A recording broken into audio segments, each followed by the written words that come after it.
Mensagens bíblicas. Quando a oração parece ter falhado. Orem para que eu esteja livre dos descrentes da Judéia e que o meu serviço em Jerusalém seja aceitável aos santos. De forma que, pela vontade de Deus, eu os visite com alegria e juntamente com vocês desfrute de um período de refrigério. Romanos 15, 31, 32. O versículo acima parece apenas mais um pedido do apóstolo Paulo a favor da oração. Sabemos que o apóstolo, por diversas vezes em seu ministério, ressaltou a importância da oração, então, naturalmente, em muitas situações ele rogava aos seus queridos irmãos em Cristo que o ajudassem em intercessão por algum propósito. Entretanto, ao analisarmos mais profundamente esse versículo, percebemos que nele encontramos uma lição necessária para nossas vidas. O contexto imediato dessa passagem, Romanos 15, 14, 33, nos revela Paulo falando aos irmãos de Roma sobre seus planos para o futuro. Ele havia completado uma etapa importante do seu ministério. Por meio de seus esforços missionários ele tinha levado o evangelho desde Jerusalém até Ilírico, depois das fronteiras da Macedônia e, para os padrões da época, isso significava uma extensão espantosa. Ele havia terminado a primeira parte de sua terceira viagem missionária, e acreditava que havia concluído sua tarefa de plantar o evangelho em grande parte do território do Império Romano. Recentemente ele tinha passado um longo período em Éfeso, a qual resultou, muito provavelmente, na abertura de todas as 7 igrejas da Ásia Menor. Conforme o livro de Atos, seu trabalho foi impressionante. E durou isto por espaço de 2 anos, de tal maneira que todos os que habitavam na Ásia ouviram a palavra do Senhor Jesus, assim judeus como gregos. Atos 19, 10. Numa autorreflexão ministerial, Paulo chega a uma conclusão que, até então, fosse algo inimaginável. Na verdade, até mesmo nós, acostumados ao jeito missionário nato do apóstolo, ficamos espantados ao ler sua conclusão. Ele estava sem espaço para trabalhar, Romanos 15, 23. Ele havia feito tudo o que estava ao seu alcance, e a região toda estava evangelizada. Entretanto, engana-se quem pensa que ele estava pensando em aposentadoria e descanso. O seu trabalho só terminaria com seu último suspiro de vida. Ali sim, ele terminaria sua carreira. Por enquanto, o incansável apóstolo desejava partir para a Espanha e levar o evangelho a uma região onde ainda havia muito trabalho a ser feito. Antes, porém, ele precisava concluir outro trabalho importante: levar as ofertas de auxílio que havia arrecadado entre os gentios em favor dos cristãos pobres em Jerusalém. Concluindo essa tarefa, então ele partiria rumo à Espanha e, no caminho, passaria um tempo em Roma se confraternizando com os irmãos romanos. A questão é que, antes, como já citamos, Paulo precisaria ir a Jerusalém. Isso era complicado para o apóstolo, pois ora ou outro os judeus arquitetavam planos para matá-lo. Depois de sua conversão, Paulo não teve vida tranquila em Jerusalém. Ele estava esperando oposição por parte dos judeus, e, como se não bastasse, ainda temia que os cristãos judeus não recebessem de bom grado a oferta de auxílio providenciada pelos crentes gentios. É por isso que, nesses versículos da Epístola aos Romanos, Paulo roga as orações dos irmãos a seu favor. Ele pede para que os irmãos orem para ele seja poupado dos rebeldes da Judéia, para que sua tarefa em Jerusalém seja bem aceita pelos cristãos judeus, e por fim, para que a visita dele em Roma seja motivo de alegria. Lendo apenas a Epístola aos Romanos, temos a impressão que tudo deu certo, e que Paulo logo esteve com os irmãos da Igreja de Roma. Porém, quando olhamos para o livro de Atos, vemos que o desfecho da história foi completamente diferente. O que realmente aconteceu está registrado entre os capítulos 21 e 28 de Atos dos Apóstolos. Apesar de ter sido bem recebido pelos irmãos, Atos 21, 17, os judeus da Ásia descobriram a presença de Paulo ali e tentaram o matar.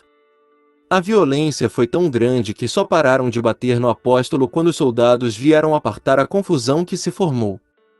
Ainda assim, num determinado momento, os soldados precisaram pegá-lo para proteger-lhe da violência da multidão. Atos 21, 35.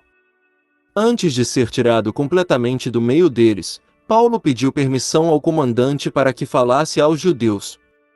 Então, o apóstolo deu testemunho de Cristo e contou acerca de sua conversão.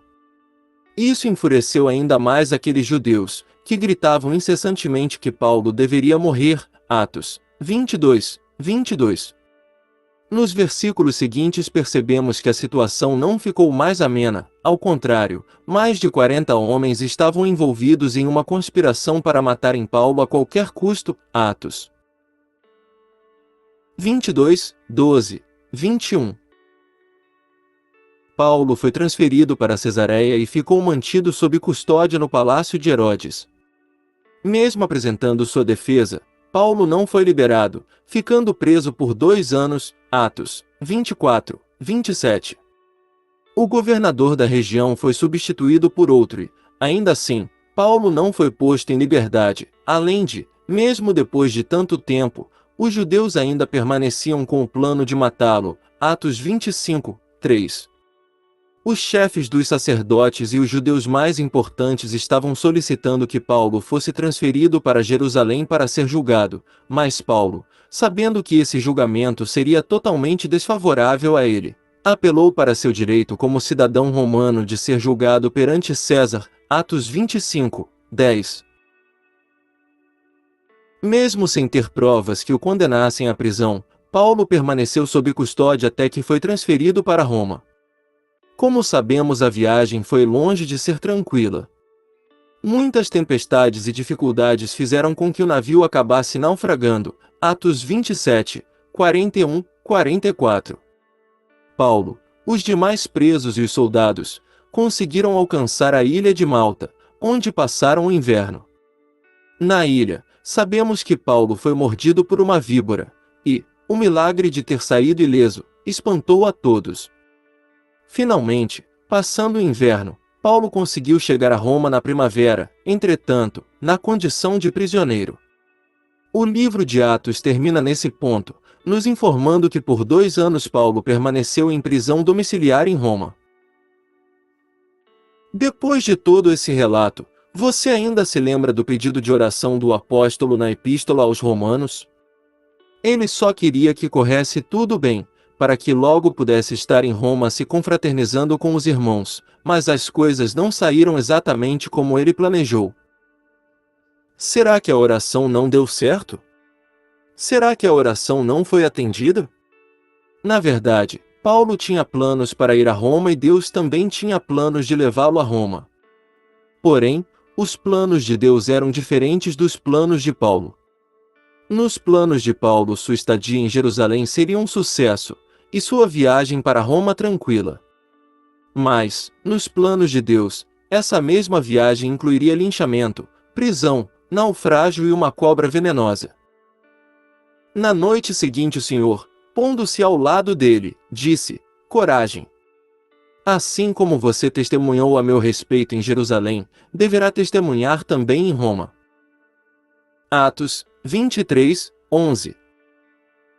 Mais adiante, no capítulo 27, somos informados que Deus também enviou um anjo para reafirmar esse propósito a Paulo. Paulo iria para Roma, mas não da forma com que planejara. Aqui temos uma valiosa lição. O mesmo apóstolo que nos ensinou a orar sem cessar, também nos ensinou em tudo dar graças. O mesmo apóstolo que conhecia a eficácia da oração, também sabia que devia se submeter de corpo e alma à sábia e soberana vontade de Deus, mesmo que isso pudesse lhe custar a vida. Note que no versículo 31 de Romanos 15, Paulo roga as orações dos santos para que tudo corra bem, mas logo no versículo seguinte ele coloca ênfase na expressão pela vontade de Deus. Olhando para estes 2 pequenos versículos, percebo quantas pessoas precisariam aprender essa preciosa lição em nossos dias. Estamos na época do determinismo, do delegar ordens a Deus. A moda do momento é o famoso declare e tome posse. O resultado disso é a quantidade crescente de pessoas que, em algum momento da vida, se tornam frustradas, afinal, não conseguiram fazer com que Deus realizasse seus caprichos. Precisamos olhar novamente para a oração do Mestre e aprender que o que precisa ser declarado é o que seja feita a tua vontade. Mateus 6, 9, 13. Assim, entenderíamos que nenhuma de nossas orações falhou, ao contrário, todas elas foram atendidas de uma maneira muito mais perfeita do que pedimos. Ao invés de pensarmos que nossas orações não estão sendo ouvidas, devemos aprender a enxergar a vontade de Deus naquilo que não saiu conforme planejamos. Por mais fervorosa que sejam nossas orações, a vontade decretiva de Deus permanece soberana. O apóstolo Paulo conseguiu entender tudo o que aconteceu. Nós não sabemos quantas pessoas foram alcançadas pela pregação do Evangelho da Graça enquanto os planos de Paulo saíam do controle. Tudo o que sabemos é que a vontade de Deus foi realizada. Um tempo depois, na própria Roma escrevendo aos cristãos de Filipos, Paulo concluiu o seguinte: Quero que saibam, irmãos, que aquilo que me aconteceu tem antes servido para o progresso do Evangelho. Filipenses 1, 12. Obrigado por ver o vídeo. Fique em paz e que Jesus abençoe.